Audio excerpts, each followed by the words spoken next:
King Charles enjoys lavish spa break with Queen Camilla on way home from royal tour. The King and Queen visited a resort in India on their way home from Samoa after a jam-packed royal tour. King Charles returned to the UK today after enjoying a spa break in India with Queen Camilla on the way home from their royal tour. The King, 75, and Camilla, 77, reportedly checked into the exclusive SOUKYA resort in Bangalore after visiting Australia and Samoa for a jam-packed schedule of engagements. The resort, which is run by His Majesty's holistic health consultant Dr Issac Mathai, costs £3,000 a week and has been visited by the royal couple a number of times before. This includes Queen Camilla's brief stay at the resort before flying out to Australia with the King earlier this month. Hello viewers, please remember to subscribe and click on the notifications bell icon, so you will be notified whenever we upload new cookies about the British royal family. They have then taken part in more therapies with a meditation session before dinner. The stay at the resort is not connected to the King's health and instead is part of the advice given to the monarch to rest following the royal tour. A spokesman for Buckingham Palace said, "Their Majesties had a short private stopover in India to help break the long journey back from Samoa. They returned to the UK this morning." The King, who paused his cancer treatment to go overseas, will resume treatment this week now he has landed home in the UK. He is expected to return to a full normal schedule of royal tours next year, including one in spring and one in autumn, depending on advice from his doctors. King Charles took great strength from Queen Camilla during royal tour amid cancer treatment. King Charles and Queen Camilla have completed their royal tour of Australia and Samoa, which was an incredibly eventful trip. During their tour, the King was welcomed into the House of Pain, and Queen Camilla dished on her husband's unusual bedtime routine. Camilla also burst into tears when King Charles suggested he may not survive long enough to return to the region. But throughout it all, Queen Camilla reportedly remained a pillar of strength for King Charles. The King gets great strength from the Queen being there, not least because she keeps it real, a senior palace source told GB News. The source also said that Charles was enjoying being able to carry out a royal tour, calling it a great measure of the way that the King is dealing with his cancer diagnosis, and he's a great believer in mind, body and soul, and this combination works very well on a visit like this, because he feels that sense of duty so strongly. For King Charles, carrying out his duty as the British monarch is of the utmost importance, according to the outlet's royal source. It's hard to overstate the joy that he takes from duty and service and being in public and seeing those crowds engaging with communities across the spectrum, they explained. That really does lift his spirits. You can see that. Over the weekend, the King and Queen attended a traditional Ava ceremony, which was held in the village of Siamu. There, Charles was given the honorary title of Toiga, O Tumua, and he gave a moving speech revealing just how much he'd enjoyed the royal tour.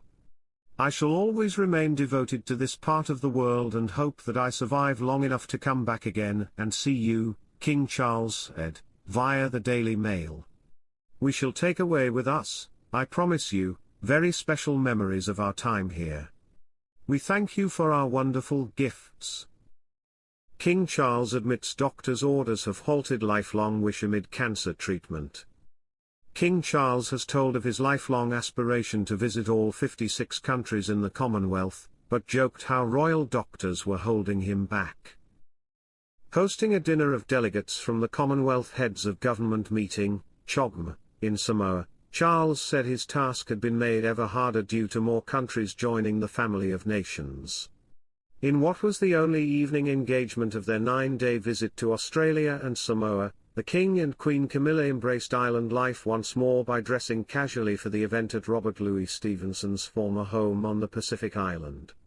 On the royals' final night in the country which has embraced the couple, Charles spoke warmly of his affection for the family of nations, saying, "The Commonwealth can surely be a source of hope." He added that while dark clouds gathered, international challenges required international solutions and that dialogue and discussio was the way to achieve peace.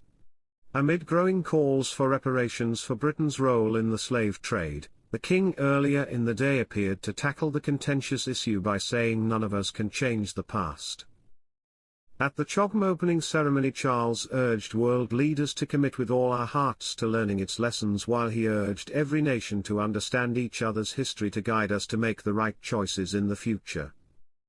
In a personal and heartfelt address, Charles also revealed how he had come to recognize, through listening to people across the 56 represented nations, how the most painful aspects of our past continue to resonate. In his landmark speech he said, "As we look around the world and consider its many deeply concerning challenges, let us choose within our Commonwealth family the language of community and respect, and reject the language of division. None of us can change the past. But we can commit, with all our hearts, to learning its lessons and to finding creative ways to right inequalities that endure." Charles, who has been undergoing weekly treatment for cancer after being diagnosed in February, also assured those gathered that he would continue his duties in representing them for as long as he is able. He added, "For my part, I can assure you today that for however many years God grants me, I will join you and the people of the Commonwealth on every step of this journey.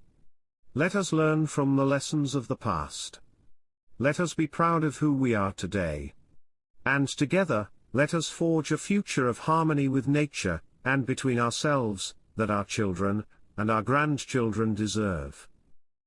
At the evening dinner, the king said that he had first come to Samoa in the 1970s on board HMS Jupiter. He said, "Revealed how unbelievably old I am." He also spoke of the joy of returning to Samoa to deepen his understanding of the country, and said that the singing by local performers at the opening ceremony of the Commonwealth Summit earlier in the day had raised my spirits to the roof and made me feel unbelievable. King Charles preparing surprising plan for beloved royal residence.